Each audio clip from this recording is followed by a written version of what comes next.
Hello, hello. Est-ce que tu m'entends, Bob? Est-ce que vous Oui, oui, m'entendez? j'entends. Oui, oui. Ah, super, super. Bravo, c'est cool. Ben, bravo à tous, là. C'est cool de vous voir, là. Je vois Sandrine, Laure, comme là. Bon, mais c'est top. Ben, je suis ravi d'être avec tout le monde, là, et de voir Bob, là. C'est cool.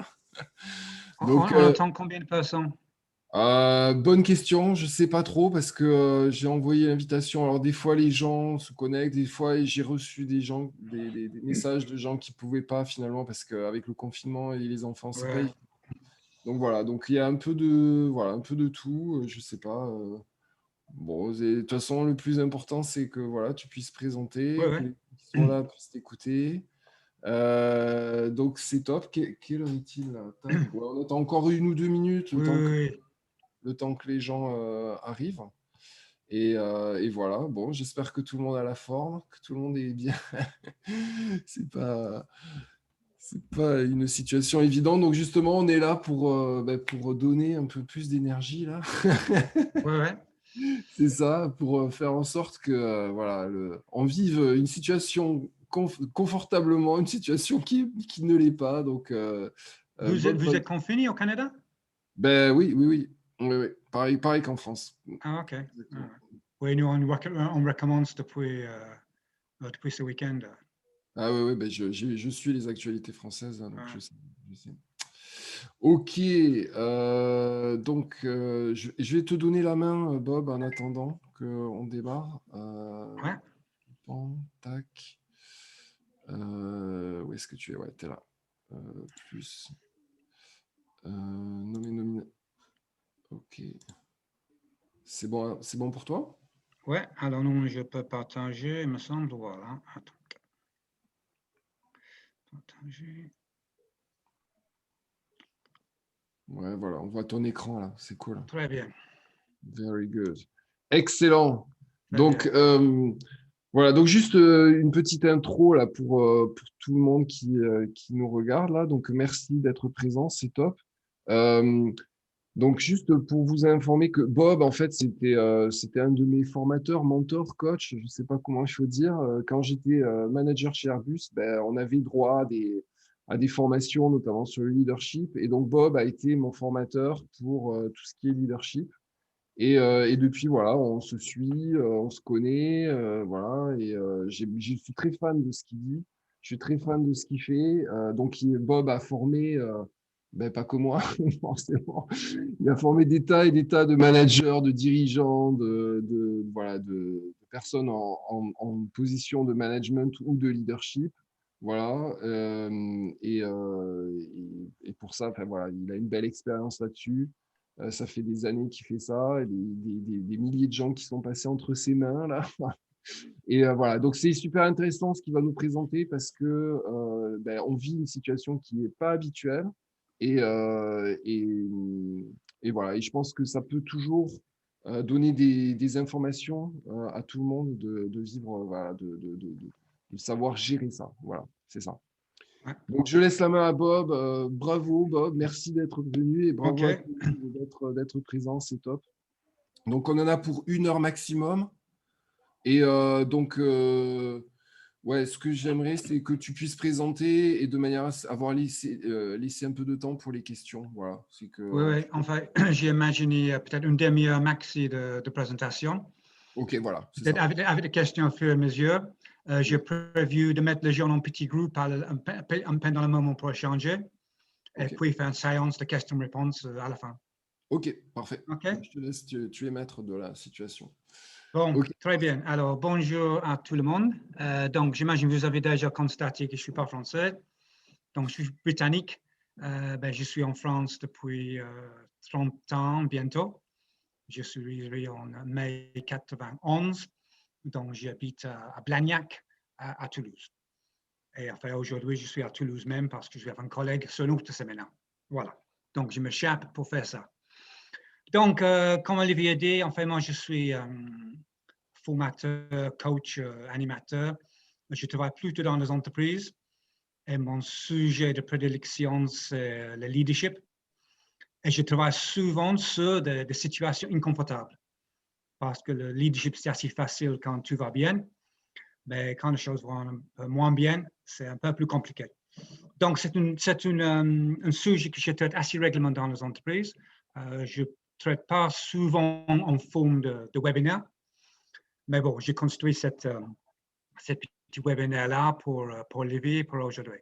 Donc, je suis assez m'inspiré d'une citation de Viktor Frankl. Tout peut être arraché d'un homme, sauf une chose, une femme aussi, sauf une chose, la dernière liberté humaine de choisir son attitude devant n'importe quelle situation. Donc, même si on est dans une situation confortable, on a la liberté de décider notre attitude. Mais il faut dire, il faut trouver la liberté. C'est facile à dire, c'est beaucoup plus facile à faire. Donc, je n'ai pas la réponse, je n'ai pas la baguette magique, je ne vais pas faire ça. On tous trouve comment mieux vivre notre situation inconfortable. Mais bon, je pense qu'on va regarder plusieurs aspects. Je pense un peu, comme Olivier a dit tout à l'heure, pour donner des idées, de billes, de voir comment on peut se mieux gérer, parce que c'est une question de se gérer soi-même, comment on peut se mieux gérer dans ces situations un peu inconfortables. Donc, je préviens un petit programme. Rapidement, c'est quoi la situation inconfortable? Donc, je vais parler de la zone de confort. On va parler un tout petit peu de la structure de notre cerveau. Il faut comprendre un peu quand même le cerveau, comment il est fait et surtout comment il fonctionne. Donc, quelles sont nos possibilités et quelles sont les choses qui sont plutôt difficiles. Un peu fonctionnement physiologique et biologique, comprendre un peu ce qui se passe dans notre corps, quand il y a quelque chose qui passe, pour gérer ça. Et puis à la fin, quoi faire vis-à-vis de tout ça? Qu'est-ce qu'on peut faire pour se sentir un peu moins zen dans une situation difficile? Donc, je vais faire chaque partie et je vais faire une petite pause après chaque partie. Et si vous avez des questions plutôt ponctuelles, pas philosophiques, on peut garder les questions philosophiques pour la fin. Mais si vous avez une question un peu ponctuelle sur quelque chose que vous n'avez pas compris, mon accent, etc., n'hésitez pas. Donc, je commence. Donc, la situation inconfortable. Donc, nous avons tous une zone de confort. Souvent, on voit, si vous êtes sur LinkedIn ou ailleurs, vous allez voir des posts qui disent ouais, la zone de confort, c'est nul, c'est ennuyant, en fait, tout ce qui est bien est dehors de notre zone de confort. Personnellement, je ne suis pas de tout le même point de vue. Donc, je sais bien que dans ma propre zone de confort, il y a toutes les choses que je gère, que je maîtrise, tout ce que j'ai appris depuis des années et des années. Je joue la guitare un petit peu, je fais de l'astronomie, je suis un kayakiste, j'ai plein de choses dedans. Tout ça, je maîtrise. On est tous une zone de confort, plus ou moins grand, mais on est tous une zone de confort avec tout ce qu'on gère. Et en fait, avec des choses, personnellement, je trouve assez sympa. Et quand je vois quelqu'un comme Roger Federer, je pense que c'est quelqu'un qui a fait une belle vie en restant dans son zone de confort. Il joue au tennis, il ne fait pas d'autres choses, il ne fait pas de kayak, il ne fait pas de foot, il ne fait pas d'autres choses, il joue au tennis. Et même quand il joue contre un Djokovic ou un Nadal, je pense quand même qu'il est dans son zone de confort. Donc, on est tous en zone de confort, ça nous donne une base de vente et d'enlever. Donc, mais des fois, on sort un petit peu et des choses qui nous arrivent, qui nous sortent un petit peu de notre zone de confort, où là, on va commencer à avoir des doutes, on va être un peu confus, peut-être les choses ne sont pas aussi claires qu'on imagine. Donc là, on est dehors de notre zone de confort, mais on n'est pas trop loin de notre zone de confort. Donc, certaines personnes, ils appellent ça la zone d'apprentissage. Donc là, je ne suis pas très confortable, mais je ne suis pas trop perturbé. Quand même, je peux apprendre les choses.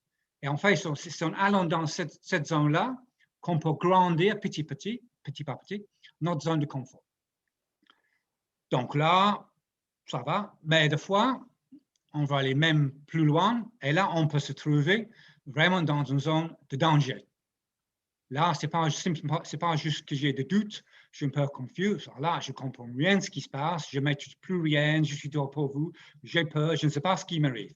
Et là c'est très difficile d'apprendre quand on est dans cette situation-là. Donc, les gens dans cette formation disent, ouais, on va mettre les gens dans des situations hyper difficiles, on va les challenger, on met un peu de danger. Mais en fait, quand on est en danger, notre capacité à apprendre, il est très, très diminuée. Et même si on va aller plus loin, Là, on va arriver dans une zone de chaos et on fait tout ce qu'on va faire dans une zone de chaos. On va s'échapper et on va simplement survivre. Il n'est pas question d'apprentissage. Donc, on est plusieurs layers à ces zones de confort. Donc, le noyau dur où on va trouver tout ce qu'on a engrangé dans nos vies, toutes nos formations, toutes nos compétences, tout ce qu'on maîtrise. Et le plus qu'on sort de notre zone de confort, le plus difficile la vie devient et le plus inconfortable on commence à sentir. Donc, si on veut avoir une zone de confort plus grande, parce que moi, le problème, ce n'est pas le fait qu'on ait une zone de confort. On est tous une zone de confort. Mais ce qui est intéressant, c'est d'avoir une zone de confort qui est toujours grandissante. Donc, je fais ces petites excursions de mon zone de confort pour être un petit peu je ne me sens pas très bien, mais où je peux apprendre des choses. Je fais des petits tests, des petits expériments, et petit à petit, en fait, je grandis mon zone de confort. Donc, en fait, je parle de mon zone de confort, mais là, est-ce que c'est en fait ma zone de confort ou mes zones de confort? Enfin, moi, je réfléchis et je pense, en fait, on est des zones de confort.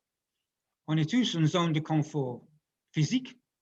Certains gens, ils peuvent aller nager dans des rivières à 2 degrés, ça ne les gêne pas. Moi, là, à 2 degrés, quand même, ça me gêne, même si je suis un ancien kayakiste. Donc, et les gens qui ont une capacité physique, peut-être la chaleur extrême, la froideur extrême, être mouillé, etc., ça ne les gêne pas. D'autres personnes, on est aussi une zone de confort émotionnel.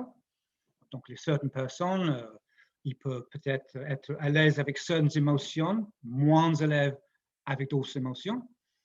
On est aussi une zone de confort intellectuel. Voilà, je peux être dans une situation où les gens ils commencent à parler de, je ne sais pas, quelque chose que je ne comprends pas de tout. Ils me parlent de, je ne sais pas, le physique atomique. Ils commencent à parler, mais ils parlent de quoi? Oh là, est-ce qu'ils me posent une question? Parce que moi, tu sais, je ne connais rien sur là. Je ne me sens pas très bien. Et aussi une zone de confort spirituel, qui n'est pas forcément une zone religieuse, mais c'est plutôt lié avec nos valeurs, avec nos croyances, avec nos modes mentaux, etc. Donc, je peux être peut-être avec des gens qui n'ont pas du tout les mêmes valeurs que moi. Moi, je me souviens, il y a 20 ans, j'ai passé 3 mois en Inde. Alors là, les valeurs, ils ne sont pas du tout les mêmes. Là, on voit des gens dans une pauvreté pas possible. On voit des gens qui font le manche, ils ont les jambes cassées, ils ont et les gens passent comme ça, comme ils ne rien. Moi, je suis presque en pleurs. Donc, on peut être dans une situation où on est plusieurs problématiques qu'on résout quand même par cette notion d'une grande zone de confort. Je pense qu'une constante dans tout ça, c'est quand même la zone de confort émotionnelle. Même si on est dans une situation physiquement difficile, intellectuellement difficile, spirituellement difficile, il y a quelque chose qui passe sur le plan émotionnel. On va avoir des doutes, on ne va pas se sentir bien, on va peut-être avoir peur. Donc, je pense qu'il y a quasiment toujours quelque chose qui passe sur le plan émotionnel. Même si je suis dans un cas physique, donc il fait froid, j'aime pas le froid, etc., je pense à une petite réaction quelque part avec le côté émotionnel. Donc, c'est tout ça qui contribue à cette sensation d'être de sentir pas très confortable dans une situation donnée. Alors, je veux juste voir dans le... Alors, Ikigai. Alors, je veux juste dire, parce que quelques personnes disent bonjour, tous bonjour. Enfin, dans l'Ikigai, ce n'est pas la même chose. Alors, l'Ikigai, c'est très intéressant. L'Ikigai, c'est un truc japonais. Et en fait,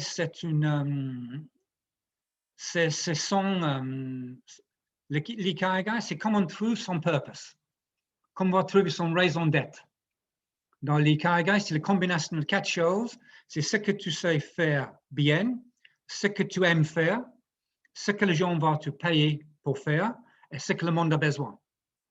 Donc, si tu es dans une situation où tu es en train de faire quelque chose que tu adores faire, que tu te fais vraiment bien, en plus, les gens te payent pour, et en plus, les gens ont besoin de ça, là, tu as trouvé ton raison d'être. Bon, on peut espérer d'être là de temps en temps. Il y a certaines personnes, je pense, Roger Federer peut-être, il a trouvé son ikigai, il adore jouer le tennis, il joue très très bien. il est payé pour. Je ne sais pas si le monde a besoin de tennis, mais c'est le monde de gens qui l'apprécient. Voilà, ça c'est une notion de zone de confort. Donc on est tous une zone de confort, plus ou moins grand.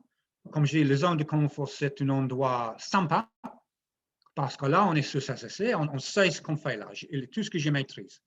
Mais il ne faut pas rester sur une petite zone de confort, il faut être toujours, il me semble que c'est bien de toujours en train de sortir petit par petit de son zone de confort pour le grandir.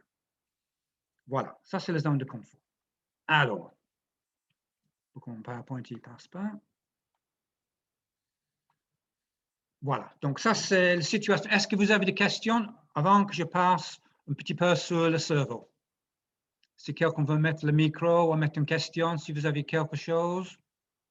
Je fais assez rapide. Souvent, quand je fais des séminaires en réel, je passe des jours. Hein. Fabrice, vas-y. Oui.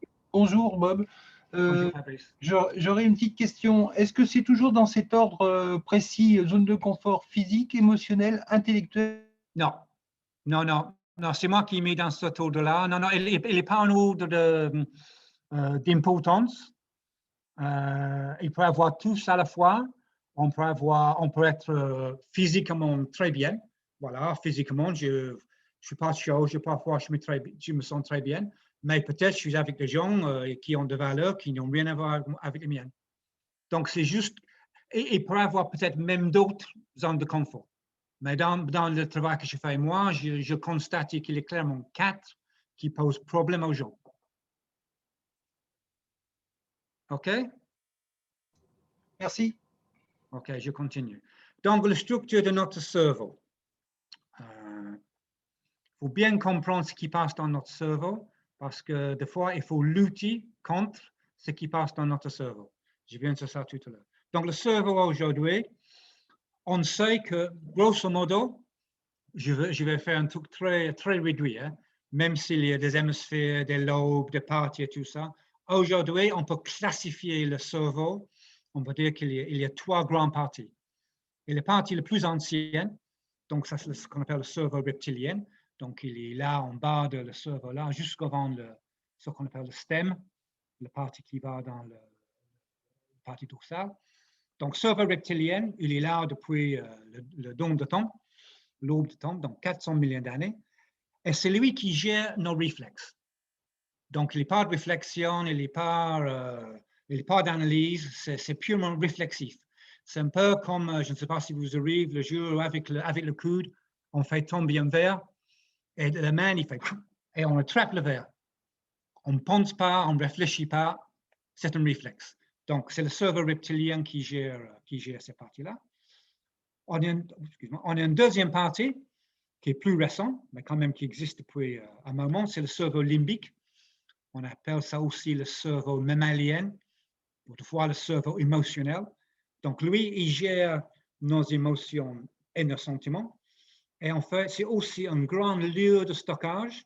C'est dans le cerveau limbique qu'on stocke tous nos mémoires, tous nos souvenirs, toutes nos expériences positives, négatives, en grandissant. Donc, des fois qu'on est dans certaines situations, on va faire inconsciemment, on va faire appel à ce qui est stocké dans ces parties de notre cerveau. Donc, cerveau reptilien, 400 millions d'années, cerveau limbique, 65 millions d'années, et puis la partie la plus récente, qui est la partie le plutôt frontale, le frontal lobe, donc c'est plutôt cette partie-là, voilà, qui couvre la partie frontale. Cerveau cortex, qui est là depuis peu de temps, vis-à-vis le reste, donc 3 à 6 millions d'années, donc c'est relativement nouveau chez l'être humain. Et c'est la partie qui gère tout ce qui est rationalité, intellectualité, c'est la partie qui nous permet de calculer, de raisonner, etc., etc. Donc, il faut savoir, quand même dans tout ça qui est intéressant, le temps de réaction de le cerveau reptilien, il est quasiment instantané. Donc, si vous êtes dans une situation un peu difficile, voilà, vous êtes dans le parc, voilà, vous êtes en train de se balader tranquillement, et puis il y a un gros chien qui arrive sur vous, votre cerveau reptilien, il va réagir quasiment instantané. Il va voir le chien, il va dire, oh punaise, chien, danger, il faut faire quelque chose. Est-ce que je cours, est-ce que je reste, est-ce que je grimpe dans un arbre, qu'est-ce que je fais? Par contre, le cerveau cortex, temps de réaction, c'est beaucoup plus long. Ça, c'est pourquoi souvent on est pris par une réaction primaire. Donc, j'ai le chien qui court vers moi, j'ai cette réaction primaire, chien danger, donc je prends une branche d'un arbre qui est à côté de moi, donc je tape sur le chien et je tue le chien. Et puis, quelques secondes plus tard, il est le maître de chien qui lui dit « Oh, mon chien, il est super sympa, il mange une personne, etc. » Donc, on a des temps de réaction un peu différents. Donc, si j'ai pris le temps peut-être de réagir plutôt rationnellement, voir en fait c'est une petite chienne, il ne pourrait pas, il n'est pas de gros dons, etc. Peut-être j'aurais dû agir différemment. Donc, ce temps de réaction, c'est important, surtout dans des situations un peu difficiles ponctuellement. Je suis pris quelque chose par surprise, c'est toujours le cerveau reptilien qui prend en main les choses en première. Et comme le cerveau reptilien, il y a un lien avec le cerveau limbique depuis très, très longtemps, ça génère très, très facilement des réactions émotionnelles. Donc, le chien qui veut vers moi, il va réagir d'une façon instinctive et tout de suite, je vais avoir aussi une réaction émotionnelle. Et cette réaction émotionnelle, en fait, il va dépendre un peu de tout ce qui est stocké dans mon cerveau limbique. Si j'ai des choses super stockées dans mon cerveau limbique vis-à-vis de chiens, j'ai de bons souvenirs, j'avais un chien quand j'étais petit, je suis très bien avec le chien, je gère bien le chien, il ne me mord jamais, je n'ai peut-être pas peur, je vais simplement, un chien, c'était super. Si j'ai de mauvais souvenirs dans mon cerveau limbique, j'étais mordu par un chien quand j'étais petit, un John Rabbit, etc. Peut-être là, j'aurais peur. Donc, il y a une réaction, il y a un temps de réaction plutôt rapide par ici, plutôt plus long par là. Je vois juste qu'il y a une question. Pour les musiciens, comment catégoriser reptilien ou limbique? Alors, je n'ai pas complètement compris la question, mais il me semble un bon musicien, je pense qu'il va jouer plutôt avec le reptilien et le limbique, surtout que le cortex. Hein. Je pense qu'on en apprend, moi je joue la guitare, mais je suis toujours en apprentissage depuis des années. Moi, j'utilise beaucoup le cortex, donc je fais mes scales, etc. Je fais mes patterns et tout ça, mais je suis très conscient que j'utilise mon cortex. Il y a des moments où j'improvise un petit peu, et là, je sors des trucs, et je me dis, ça devient d'où ça? Et il ne vient pas du tout de mon cortex. Il vient d'une partie de moi qui est beaucoup plus spontanée. Et je pense que c'est plutôt la partie limbique. On va voir tout à l'heure, en fait, on a besoin de toutes ces parties-là. Donc, ça, c'est comment le cerveau est structuré aujourd'hui. Donc, tout le monde sont assez d'accord qu'on ait ces trois parties majeures de le cerveau, même si on sait bien derrière tout ça, et de lobes, et de parties, etc., etc. Mais pour comprendre comment il fonctionne, la plupart des gens, ils utilisent cette image-là. Alors, pourquoi on me fait ça de temps en temps? Voilà, donc le cerveau aujourd'hui. Donc, on peut dire on se gère d'une façon instinctive, d'une façon intuitive et en façon intellectuelle. Donc, le chien qui court vers moi, donc j'ai une gestion instinctive, et la partie de moi qui instinctivement, il voit quelque chose qui vient vers moi, première chose, il va dire, c'est danger. Donc, réaction instinctive.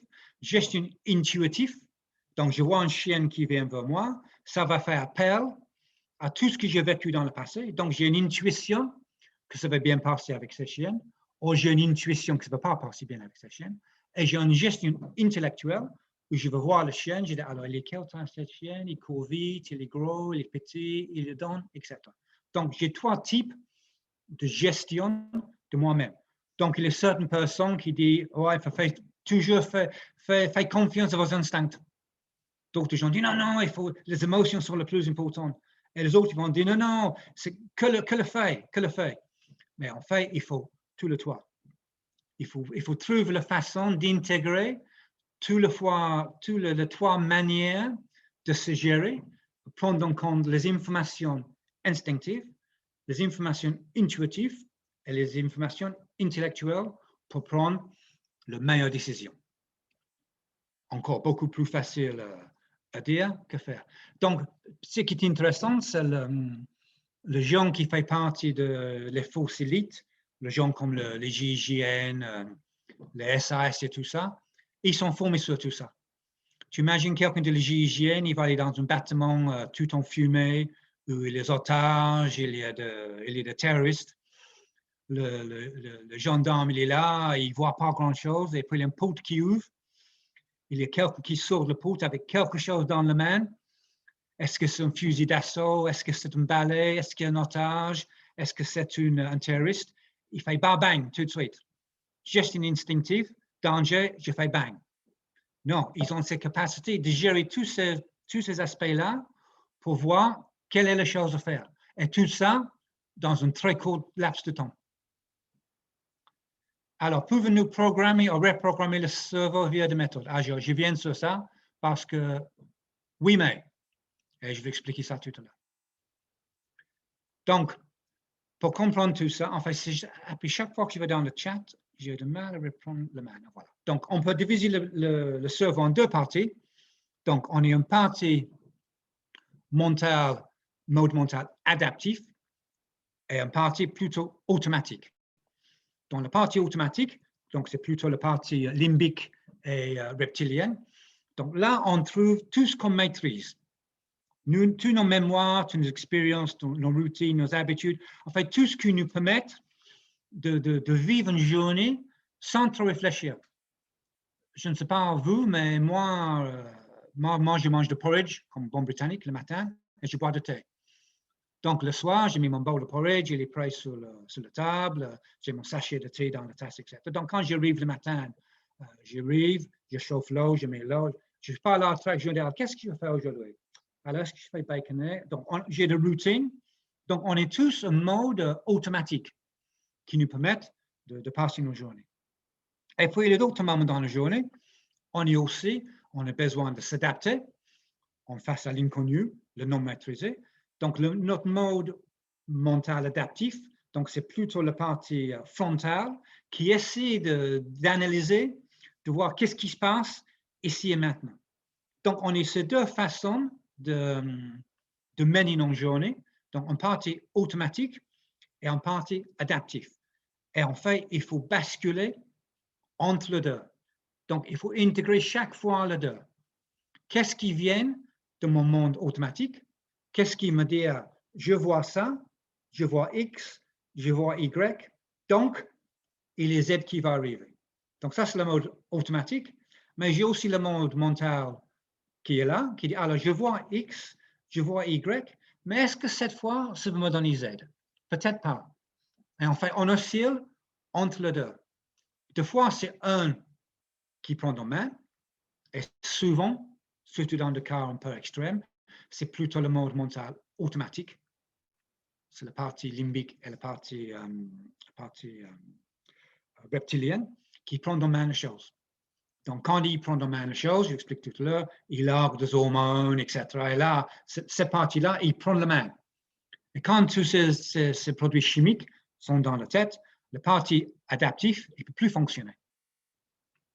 Donc, souvent, les gens qui ont très peur de quelque chose, je sais pas, on marche dans la rue et en fait, dans un magasin, il est caché ton meilleur ami, tu n'as pas vu depuis 10 ans, et puis à un moment donné, il y a ton meilleur ami qui sort et dit « Waouh, coucou, c'est moi !» La première chose, on est peur, on est surpris, on est peur, on est là, on panique. Et mais non, c'est moi, c'est moi. Mais la personne est peur. Là, le cœur, il bat, etc. On a besoin d'un peu de temps pour faire ça. Donc, quand cette partie-là, il prend la main, c'est difficile, peut-être cette partie-là, de prendre la main après. Donc, est-ce que ça va sur la structure? Très bien. Alors, donc, il est structuré comme ça. Alors, comment il fonctionne? Bon, là, je vais parler un petit peu de neurones. Donc, on est tous des neurones. Il y a même certaines personnes qui les utilisent. Ce n'est pas tout le monde, mais quand même, on voit certains. Donc, on est tous des neurones. Et on sait qu'aujourd'hui, on sait qu'on est à peu près, on va dire 100 milliards de neurones. On sait parce que les gens qui ont coupé des morceaux de cerveau en partie, ils ont fait un soupe de cerveau, ils ont pris des échantillons, ils ont mis sur le microscope, ils ont compté, ils ont fait des calculs. Donc, on est à peu près 100 milliards de neurones. Donc, un neurone tout seul, il ne sert pas grand-chose. Ce qui est intéressant, c'est quand le neurone il se connecte. Et le neurone il se connecte, il crée ce qu'on appelle des voies neuronales. Je vais parler de ça après. Donc, ces voies neuronales, ils se créent dans notre jeunesse. Quand on est né, quand on naît, nos neurones ne sont pas connectés. Je ne sais pas si vous connaissez le terme l'âge de raison. C'est très, très difficile de raisonner avec un enfant de 2-3 ans. Un enfant de 2-3 ans, il veut le vélo, dans un magasin, il veut le vélo rouge, il veut le vélo rouge. Tu viens d'expliquer qu'il est trop cher, qu'il est déjà un vélo, et tu peux expliquer tout ce qu'il veut, lui, il ne va pas savoir. Il n'est pas capable de raisonner. Il y a un moment dans la vie, en fait, le neurone, il commence à se connecter. Et c'est grâce à cette connexion qu'on commence à raisonner. Et on sait quand ces neurones commencent à se connecter, parce que l'enfant, il commence à dire pourquoi, pourquoi, pourquoi. Ah, l'âge de raison. Là, il peut poser des questions et essayer de comprendre. Donc, ces neurones-là, ils se connectent, ils créent ce qu'on appelle nos voies neuronales. Donc, ces neurones, ils font plein de connexions et ils se connectent par ce qu'on appelle le gap synaptique. Donc, le neurone, il ne se touche pas complètement, il y a un petit espace par lequel il passe d'une charge électrique. Donc, c'est par ces charges électriques que le cerveau il passe l'information au reste du corps. Donc, il y a beaucoup d'énergie utilisée par le cerveau. Donc, si même le cerveau, il représente très peu en termes de pourcentage de le corps entier, il prend beaucoup d'énergie. Donc, il consomme à peu près 20% de l'énergie et de l'oxygène qu'on y en a. Donc, c'est très important, si on sait qu'on va être dans une situation difficile, d'être prêt sur le plan physique. Donc, si je veux faire quelque chose de difficile, peut-être je vais aller marcher un petit peu pour faire circuler le sang. Je vais peut-être aller à l'extérieur, je vais prendre de l'air, je vais bien oxygéner pour que mon cerveau il est bien oxygéné et que le sang y arrive bien au cerveau. Parce que pour que le cerveau fonctionne, on va dire correctement, efficacement, il a besoin d'être irrigué régulièrement. Un comportement déraisonnable est influencé par la déconnexion, non-connexion de neurones. Alors, en fait, encore, je pense que je vais répondre ça dans quelques slides. Donc, si je ne réponds pas, remets la question, mais il me semble que j'ai une réponse. Donc, c'est très, très important, cette notion que le cerveau, il prend beaucoup d'énergie. Donc, moi, je sais personnellement, quand je vais faire un séminaire ou quand je vais dans une réunion qui est un petit peu chaud, avant que je rentre, je m'assure que sur le plan physique, je suis prêt. Donc, pas la peine de rentrer déjà, je suis fatigué, pas d'énergie, etc. Si je vais dans une réunion, un entretien d'embauche, et je me fatigué, etc., ce n'est pas la peine. Parce qu'ils vont me poser des questions qui sont difficiles et j'ai besoin que mon cerveau il fonctionne à son maximum. Oui, le cerveau il a besoin de beaucoup d'eau. Oui, oui. Oui, il faut qu'il est irrigué en eau, il faut l'irriguer en sang et surtout de sang bien oxygéné. Il faut bien respirer de temps en temps. La plupart de nous, on respire en haut de nos poumons. Donc, on fait de petites respirations. Si on veut un vrai transfert de l'oxygène au sang, ça se passe dans le bas du poumon. Ça, c'est pourquoi souvent le matin, quand on se réveille, on baille. Ce n'est pas parce qu'on est fatigué. On a dormi 8 heures, on n'est pas fatigué. Mais c'est une réaction automatique du corps de bailler. Et quand on baille, on prend une grande somme d'oxygène, de l'air, et ça va au profond de mes poumons. Et là, il y a un transfert entre le sang et l'oxygène très efficace. Parce que le cerveau, il est dormant pendant la nuit. Et là, il a besoin d'être réveillé. Oui, alors, la cohérence cardiaque. Yeah, oui, on peut parler de ça aussi. Je n'ai pas prévu ici, mais ça, c'est quelque chose aussi. On a une cohérence cardiaque qui change quand on est dans une situation de stress. Ça, on peut gérer aussi. Donc, il y a beaucoup de choses. Mais aujourd'hui, j'ai prévu de parler plutôt de ce que je vais parler là. Mais c'est vrai, la cohérence cardiaque, c'est quelque chose de très important de synchroniser les ondes, parce que le cerveau, il crée des ondes de fréquences différentes et on peut le coordonner avec le battement du cœur, avec le souffle. Donc, il est technique pour ça. On met la main sur le cœur, on visionne quelque chose. Mais bon. Alors, il ne veut pas avancer. Il faut que je clique plusieurs fois.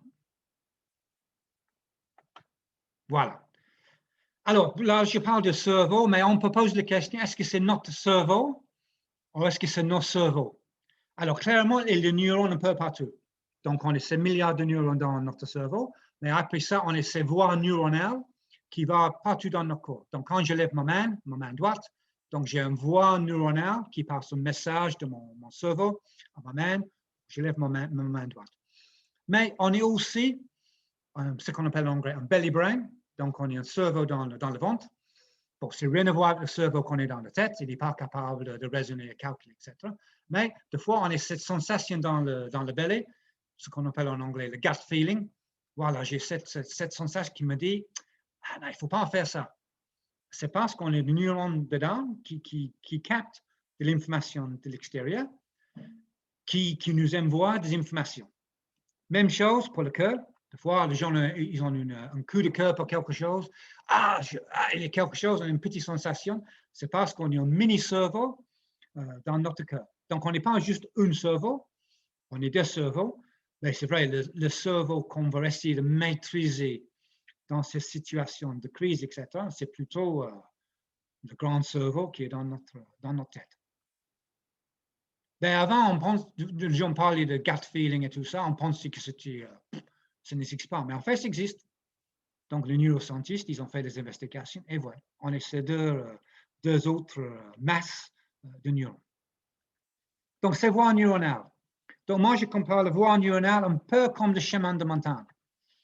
Donc, je ne sais pas si vous faites de montagne, mais en marchant sur le chemin, il devient plus en plus grand et plus en plus solide. Donc, le voie neuronale, c'est exactement la même chose. Donc, le voie neuronale, il se crée quand on est jeune. Donc, par la répétition. Ça, c'est pourquoi à l'école, quand les enfants ils commencent à écrire, on écrit. Il faut répéter le mouvement pour que ces voies neuronales ils se mettent en place. Donc, la plupart de vous, j'imagine, vous avez appris à écrire avec votre main droite. Donc, si vous devez faire avec votre main gauche, ça va être compliqué parce que vous n'avez pas la voie neuronale pour le faire. Donc, en grandissant, on crée plein de milliers de voies neuronales qui vont nous permettre peut-être de taper dans un ballon de foot, de courir, de marcher, toutes ces choses-là, petit par petit, ces voies neuronales, ils se créent en nous et en utilisant, ils deviennent plus en plus solides. Oui, la répétition est essentielle. Ça, quelqu'un pose la question, est-ce que la répétition est essentielle pour un bon apprentissage? Oui. Même si tu prends un Roger Federer, j'ai lu un truc sur lui l'autre jour, il voulait je pense que c'était son service, il voulait changer son façon de servir. C'est le prix de semaines et de semaines et de semaines. Parce que quand on a une voie neuronale en place, pour le remplacer par une autre voie neuronale, c'est pas facile.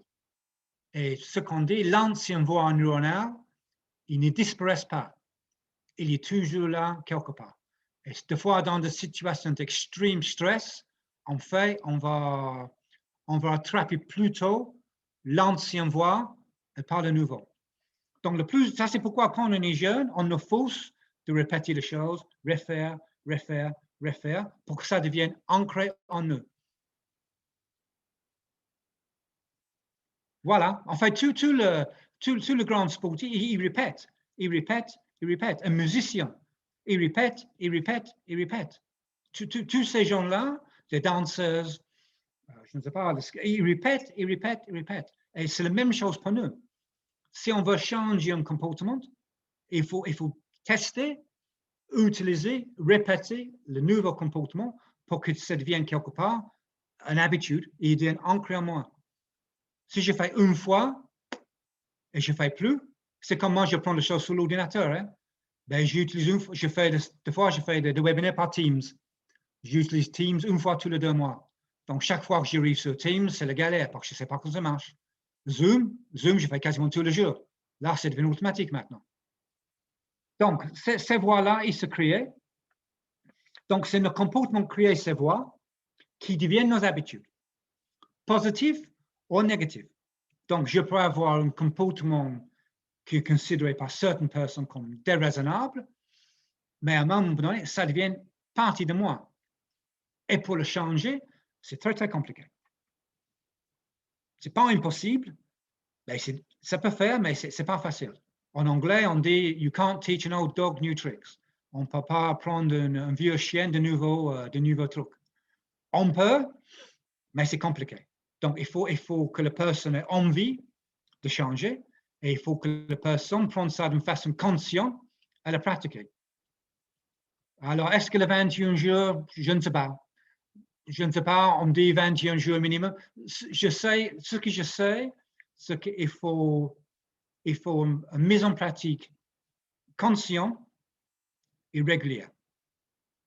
Si tu ne fais pas, si tu n'as pas déjà envie de le changer, c'est difficile. Et si tu dis, oh ouais, je vais faire ça de temps en temps, ça ne va pas passer. Donc, il faut trouver le moment où dire, aujourd'hui, je vais le faire. Je vais le faire, au lieu de faire, les gens qui pointent, tu sais, ils disent, ouais, il faut faire ça. Et au lieu de plus faire ça, je vais faire autre chose.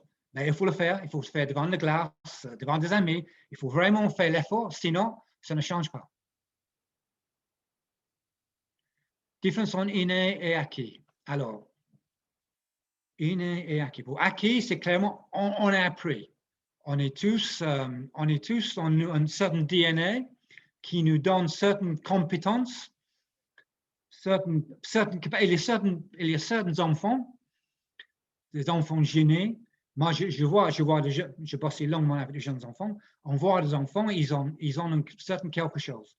Je vois à l'époque, je vois, wow, lui, il veut être un leader un jour. Hein? Il est quelque chose. Il est quelque chose en lui. Il a une façon d'être, une façon de faire qui, je ne sais pas d'où il vient, mais il est là. Il a une maturité, il est là. D'autres disent, oh là là, le pauvre, lui, il ne va pas arriver. Hein? Ben, la plupart de nous, avec un peu d'acquis, on va arriver.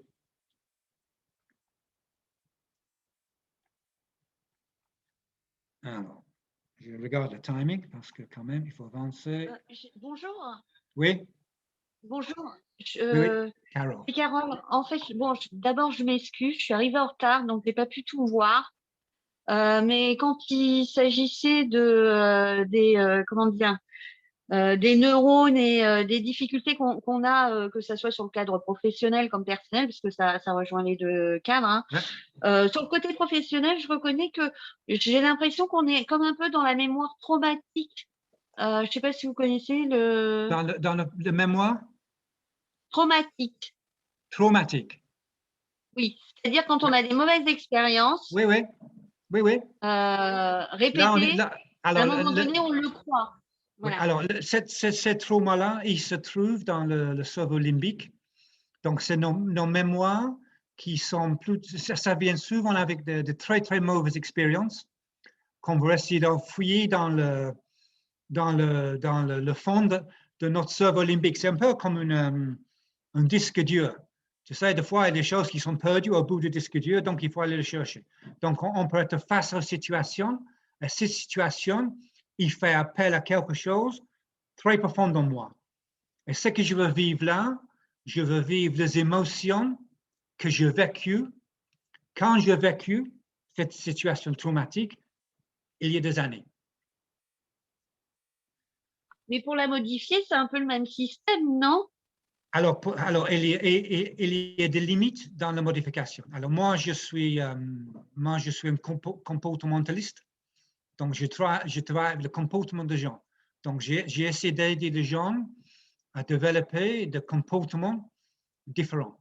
Donc, on ne peut pas dissocier le comportement de quelqu'un avec sa personnalité, parce que quand même, c'est la personnalité qui est la racine de nos façons de se comporter.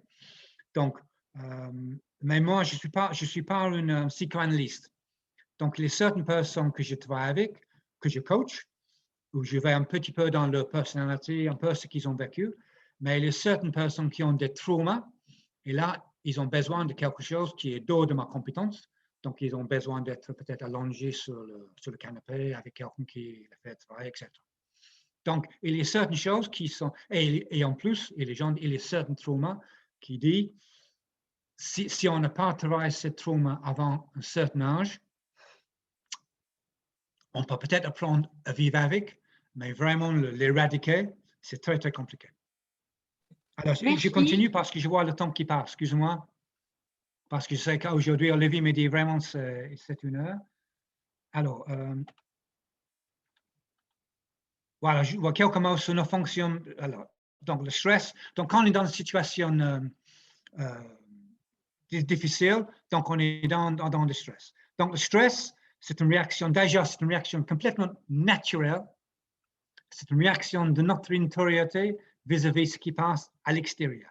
Donc, quand les gens disent « Ah, cette situation me stresse », c'est faux. La formulation correcte, c'est « Je deviens stressé par cette situation-là ». Donc, le problème de stress, c'est interne, c'est pas externe. Ça, c'est une chose. Donc, ça se manifeste par des réactions physiologiques, psychologiques et comportementales. Donc, souvent, quand on est dans notre zone de confort, on va être dans une plus ou moins grande situation de stress. Donc, qu'est-ce qui se passe là? Donc, il y a cet événement extérieur. Nos cerveaux vont regarder un peu tout ça et vont voir est-ce qu'il y a une menace, est-ce qu'il y a une part de menace. Donc, s'il n'y a pas de menace dans la situation, donc le chien qui veut vers moi, donc je ne vois pas de menace là, donc ça va, je ne suis pas stressé. Par contre, s'il y a une menace, dans un microseconde qui passe, notre cerveau va poser 2 autres questions. Est-ce que je suis incapacité à faire face ou est-ce que j'ai la capacité à faire face? Si je vois ce chien qui dit quand même il y a une petite menace, mais quand même il est un petit chien, je peux faire face, je serai dans ce qu'on appelle un bon stress. Donc je sais que certaines personnes, ils n'aiment pas le terme bon stress, ils disent pas qu'il y a le bon stress et le mauvais stress, mais je suis plus dans un stress positif, donc ça va être un peu difficile, mais je pense que je peux faire face. C'est un peu Roger Federer face à Nadal. Il n'est pas de stress, mais c'est plutôt un bon stress qui va le permettre d'être performant. Par contre, si je me trouve dans l'incapacité de faire face, puis une session là, il est énorme, il fait wouf wouf, il est gros dents, alors j'ai peur. Qu'est-ce que je vais faire là? Je vais faire spontanément une de 3 choses. Je vais fuir, je vais essayer de m'en sortir de la situation, je vais lutter contre la situation, ou je vais essayer de protéger. C'est ce qu'on en anglais, on dit flight, fight and freeze. Le flight, le fuite, je m'enfuis. Le lutte, c'est le fight, donc je me bats contre le chien. Et la protection, c'est le freeze, donc je me fais le plus petit que possible. J'espère que le chien il me mord plus à l'extérieur, mais tout ce qui est à l'intérieur de moi, je protège.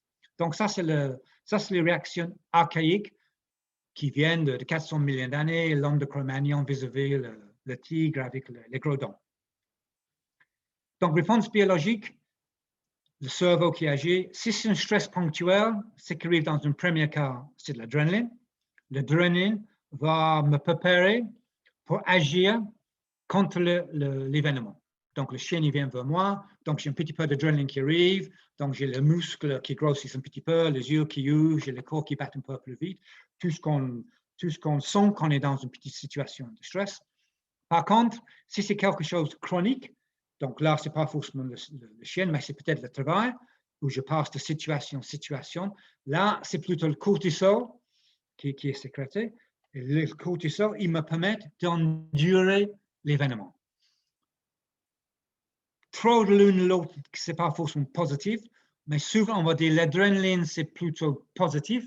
L'adrénaline base, ça va nous aider à faire des choses. Par contre, le cortisol, ce n'est pas forcément une bonne chose. Ouais.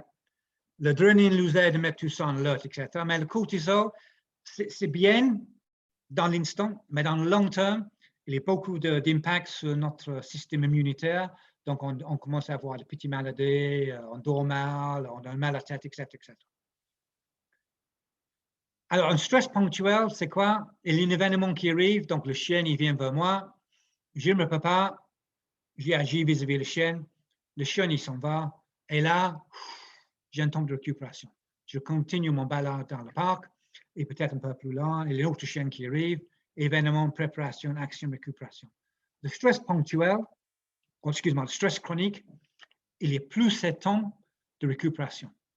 Donc, je passe d'événement en événement. Donc, ça, c'est que souvent les gens vivent dans leur vie quotidienne. Donc, je passe d'un événement, je me prépare, j'y agis. Et puis, tout de suite, il y a un autre événement qui vient derrière. Donc, j'ai plus cet espace de temps de me calmer, de me trouver mon état normal pour me préparer pour les événements suivants. Donc, quoi faire? Qu'est-ce qu'on peut faire vis-à-vis de tout ça? Donc, avant qu'on parle de ça, peut-être juste prendre deux choses. Donc, il y a cette notion dans le cerveau que cette partie-là, il y a un temps de réaction quasiment instantané et un temps de réflexion qui est beaucoup plus long. Donc, il y a souvent cette partie derrière qui va prendre la main. Je pense que ça me semble important quand on essaie de réfléchir de qu'est-ce qu'on peut faire. Et la deuxième chose, j'y reviens sur ça, il faut toujours prendre en compte que les événements sont à l'extérieur. Le reste, c'est à l'intérieur. Et le mot qui joue là, c'est pas que le mot que je mets tout à l'heure, c'est notre perception. C'est la perception qu'on met sur l'événement de l'extérieur. Ça, c'est pourquoi souvent les gens ils veulent savoir quelles sont les situations stressantes. Ben, il n'y a pas de situation stressante pour tout le monde. Certains gens, tu dis, alors, dans 2 minutes, je veux que tu fasses une présentation devant 200 personnes. Certaines personnes, ils vont fondre. Oh putain, là, je ne peux pas faire ça. D'autres personnes, oh, génial, j'adore ça.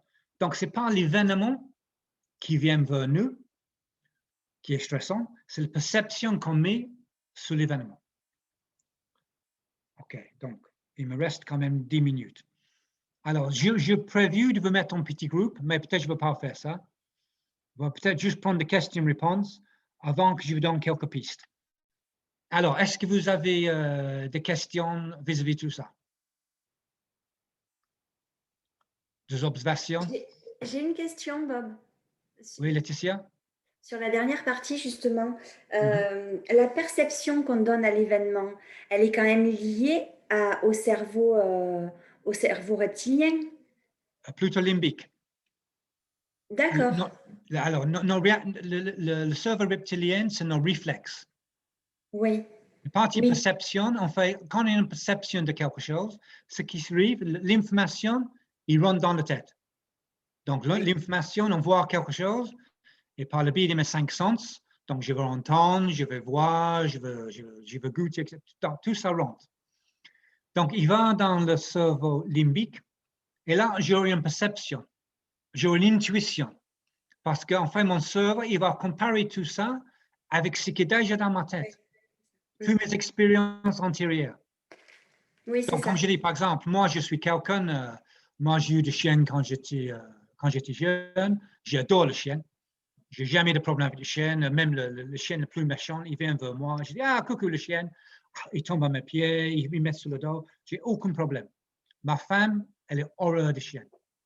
Donc, tous les deux, on est des expériences différentes parce qu'elle avait de mauvaises expériences quand elle était plutôt jeune. Donc, on est tous de mauvaises expériences. Donc, on est tous une perception différente quand une chienne, il court vers nous. Donc, ça, des fois, ça me peut jouer de mauvais tours. Parce que je vois le chien qui court vers moi, moi je dis, ah, tu sais, moi j'ai déjà vu le chien, je suis sympa avec le chien, etc. Le chien, il rigole, mais maman. Oui. Alors, la différence entre appréhension et stress. Je veux dire qu'appréhension, c'est la première étape. L'appréhension, moi, je trouve l'appréhension, c'est plutôt une bonne chose. Moi, même quand je fais aujourd'hui, je ne veux pas dire que je suis stressé de faire de ce webinaire, mais j'avais quelques appréhensions. C'est vrai, je n'ai pas fait dans ce format. Je sais que le temps est assez court. Je n'aurai pas vraiment le temps pour faire tout ce que j'ai envie de faire. Mais il me semble que l'appréhension, c'est un peu comme le track pour un acteur. C'est ce qui nous permet d'être le meilleur de nous. Donc, je me suis souvent dit à moi-même, le jour où je n'ai pas d'appréhension, je pense que je vais faire des erreurs. Quand j'anime un séminaire, quand j'ai un discours à faire devant 200 personnes, si je ne me sens pas quelques appréhensions, je m'inquiète. Quand même, je dois avoir quelques appréhensions. Je ne suis pas stressé, mais je pense que l'appréhension, ça nous permet de poser certaines questions, de m'assurer que vraiment je suis en bon état, que tout va bien. Alors, un comportement déraisonnable influencé par, oui. Alors, il est influencé par la déconnexion, non-connexion, non. Alors, donc, tout ce qui dépend, qu'est-ce que c'est un comportement déraisonnable? Donc, souvent, alors là on sort un peu de mon zone pas de confort, mais de connaissance. Est-ce que l'Alzheimer, il touche le cerveau limbique et le cortex? Alors, il me semble, en disant comme ça, qu'il va toucher plutôt le cortex, parce qu'en fait, on garde ma mère, elle est morte de l'Alzheimer. Moi, je me souviens, souvent j'allais le voir, elle me dit, je viens avec je sais pas, un sac, elle me dit, qu'est-ce qu'il y a dans ce sac, Bob? Je dis, dans le sac, je fais le course, maman, pour m'aider. 2 minutes plus tard, qu'est-ce qu'il y a dans le sac, Bob? Et là, j'ai compris. Et puis, à un moment donné, elle m'a parlé de quelqu'un, elle m'a dit, et comment il va, Pierre? Je dis, Pierre, excuse-moi, c'est qui Pierre? En fait, Pierre, c'était quelqu'un de son enfance. Donc, il me semble, encore là, je ne suis pas du tout un expert, hein, mais il me semble que la mémoire profonde, il reste plutôt intact. Mais comme honnêtement, je ne suis pas du tout un expert de l'Alzheimer. Hein. Moi, j'aide les gens à mieux incarner leur leadership et j'utilise mes connaissances de le cerveau et le reste. Je suis ingénieur de base. Je suis ingénieur chimiste, mais je quitte ça il y a bien longtemps. Et entre-temps, j'ai fait pas mal d'études psychologiques, neurosciences, etc. Mais j'ai des limites quand même. Voilà. Donc, il nous reste 5 minutes. Je ne sais pas si... Voilà, quelques pistes peut-être. Assez évident. Souvent, on sait qu'on va aller dans une situation qui va être un peu difficile. Donc, il faut se préparer. Pas juste sur le plan matériel, mais sur le plan soit... Si je sais que les gens vont crier sur moi, je me prépare pour que les gens crient sur moi. Est-ce que le PNL peut... Alors, est-ce qu'il va reprogrammer le cerveau? Ce qu'il va faire, il va nous aider de créer de nouvelles voies neuronales.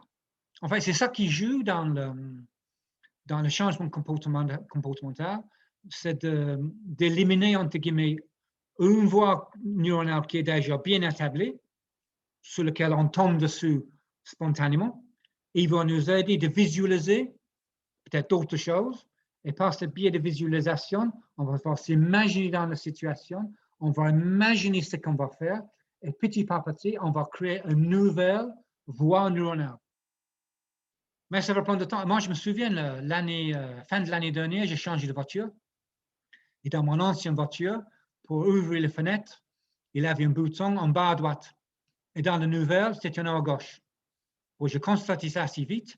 Ça m'a pris 2 mois. Ça m'a pris 2 mois d'arrêter de pousser en bas et chercher en haut. Je me souviens bien, à un moment donné dans la voiture, spontanément, je souhaitais aller à la gauche. Je me disais, parce qu'avant, au début, j'allais directement à droite. Et puis, petit à petit, non, c'est à gauche. Ben, ça prend du temps. Ça prend du temps. C'est pas spontané. Oh là là, non, hypnose, auto-hypnose, dehors de mes compétences, désolé. Là, il faut se préparer, ça c'est clair.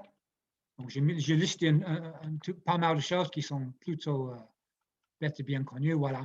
Il faut s'expérimenter, comme je dis tout à l'heure. Il faut sauter de son zone de confort. Il faut se mettre dans des situations pour expérimenter. Moi, je me souviens quand j'ai appris d'être kayakiste. Donc, j'ai commencé dans une piscine, puis sur un lac, puis sur un canal, puis dans une petite rivière, dans une petite rivière plus grande, etc. Il faut prendre du temps dans la journée pour trouver le moment pour se relâcher. Pas forcément faire de méditation, mais quelqu'un dit tout à l'heure, la cohérence cardiaque, souffler, trouver le temps pour de petits moments dans la journée où je me souffle un peu. Des fois, dans une situation difficile, quand tu es à 5, 10, 20, ça peut nous aider à essayer de penser positif, essayer de voir tout ce qui va bien dans la situation, prendre du plaisir sensoriel, prendre un moment dans la journée pour faire quelque chose qui donne un plaisir. moi, je m'écoute souvent dans la journée la musique de mes groupes préférés quand j'avais 18 ans. J'ai une picture de mon fils, une photo de mon fils quand il avait 3 ans. J'ai des choses que je regarde de temps en temps. Ça me donne une bonne sensation. Voilà, il est toute une liste. Il faut faire de l'exercice. Il y a un lien entre le corps et le cerveau. Bien en corps, bien en cerveau. Bien en cerveau, bien en corps. Il est clairement un lien entre les deux. Bon, il faut bien manger, etc. Bon, les choses qu'il faut faire, c'est toute une hygiène de vie qui, moi, ce que je constate, parce que j'ai expérimenté depuis pas mal d'années, je pense qu'aujourd'hui, il y a pas mal de situations que je dois dire objectivement, c'est des situations peu confortables, mais je suis arrivé de le vivre confortablement. Mais c'est moi, je suis formateur, animateur depuis une trentaine d'années. J'ai géré des gens assez compliqués. J'ai fait de la formation, gestion de conflits et tout ça. Mais c'est un travail. Ça n'arrive pas comme ça. Donc là, je suis au bout. Il faut bien dormir. Donc, je me retire là parce que peut-être Olivier, il veut reprendre la main pour dire quelque chose à la fin. Ouais, merci beaucoup Bob. Enfin voilà, merci 100 000 fois là, Bob pour cette belle présentation et j'espère que ça a plu à beaucoup de monde. Si vous avez d'autres questions à poser directement à Bob, allez-y, posez-lui des questions à Bob directement. Voilà, moi c'est un grand plaisir de vous faire partager un petit peu de connaissances de Bob. On pourrait rester des heures à l'écouter parce qu'il en sait, c'est un puits de science là. Donc, merci beaucoup pour ton temps, Bob. Merci beaucoup pour Grand plaisir. ce que tu as fait. Donc, merci aussi. Désolé pour ce stress que je t'ai imposé de faire cet exercice en 1 heure. Mais effectivement, j'ai des coachings après. Et voilà, donc j'ai des rendez-vous. Donc, merci beaucoup pour toi. Merci beaucoup à toi, Bob. Merci beaucoup à tout le monde d'avoir participé. C'est top. Merci pour vos questions. C'est top aussi. Voilà, donc je sais que certains voulaient participer, n'ont pas pu, ils m'ont écrit. Et, moi, j'ai tendance à dire, OK, je mets ça sur YouTube. S'il y a quelqu'un qui n'est pas d'accord, voilà, qu'il me dise. Mais en général, je mets les vidéos sur YouTube. Voilà. Alors, est-ce que tu le mets en ouvert à tout le monde ou juste que ceux qui ont participé? Oui, ouvert à tout le monde. Ouais. OK. Oui. Ouais. OK. Voilà. Moi, Donc, je donne mon accord en tant que Carole Combre. Je suis d'accord pour que tu diffuses, mais après, il n'y a pas de souci. Je n'ai pas de vidéo. Je suis désolée, mais ça aurait été avec plaisir, mais j'ai pas assez d'accès. Voilà. OK. Non, mais Alors, En tant aussi, que Carole Combre. OK, c'est par rapport à Bob. Alors, Bob. si les gens veulent me poser des questions, je suis sur LinkedIn. OK. Donc, vous allez trouver Bob Larcher sur LinkedIn. N'hésitez pas, vous pouvez m'envoyer une question et je réponds assez. J'aime bien. OK. Je suis dans une phase de ma vie où j'aime bien partager les choses, etc. Je ne veux pas vous faire payer quelque chose. Ben, c'est top. Merci Je beaucoup. gagne ma vie suffisamment ailleurs. C'est top. OK. Bravo, Bob. Bravo pour cette ouverture d'esprit. Merci beaucoup. Merci à tous. Voilà, je suis très content d'avoir eu Bob 1 heure pour nous tous là. Et puis voilà, à très bientôt et pour un prochain live. Et OK. normalement, c'est le jeudi. Voilà. Donc, merci beaucoup. Merci beaucoup. Hein. Mais avec grand C'est vrai plaisir. qu'il est sympathique. Ah oui, il est très sympa, Bob. Je recommande. Allez, à ciao. Bon, très bien. Allez, à plus. À plus tard. Merci beaucoup, Bob. Ciao, ciao. Alors, tac.